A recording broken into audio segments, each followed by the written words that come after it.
So how many times a day do you think that you touch your phone?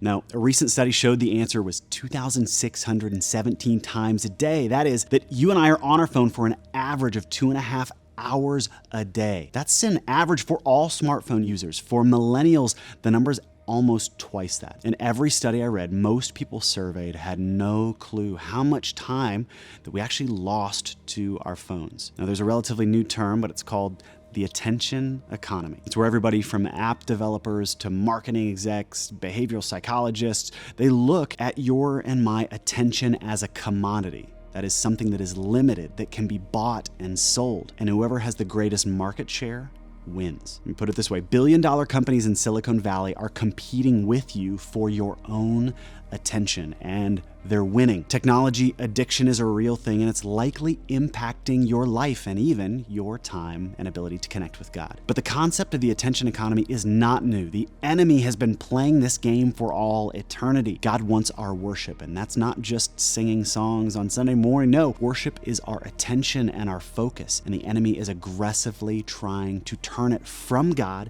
every moment he can. There aren't just stats that help us get the full sense of this. Like, think about just your own sense of peace. Do you feel that after an hour of scrolling or an hour of email? Now, I love my phone. It's an incredible tool. I wrote this video on my phone, but it can get in the way of spiritual growth and the life that we want. Ronald Rolheiser, a brilliant theologian and author, said, "We're more busy than bad, more distracted than non-spiritual, and more interested in the movie theater and the sports stadium and the shopping mall and the fantasy life that they produce in us than we are in church." Pathological busyness, distraction, and restlessness are major blocks today within our spiritual lives. What would it take for you to mark some boundaries from technology, from social media, from entertainment, and the general noise of our culture to be with God? I think it's less than you might think. Just try it. Even if it's 5 minutes at first. Expect some resistance. Expect like a little detox effect. So if you want better time with God, make a goal to yourself to set aside your phone a little more often.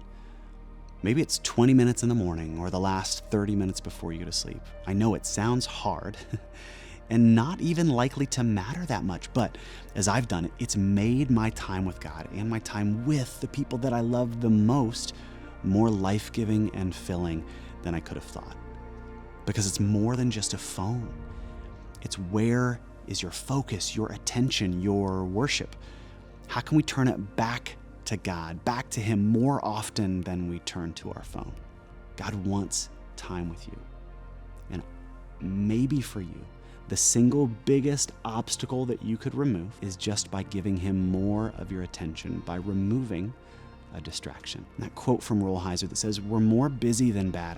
I hope that doesn't come across as judgmental or like blaming. I actually read that and found that really freeing. I read that and was like, man, maybe it's not that I'm broken. It's maybe that I'm competing with a lot of noise in my life and in the world in general. Maybe it's not about adding a bunch of things to my life. It's about subtracting some things that don't give me the kind of peace, the kind of joy, the kind of presence, the kind of life that I want. We're more busy than bad. And he goes on to say that we have distracted ourselves into spiritual oblivion.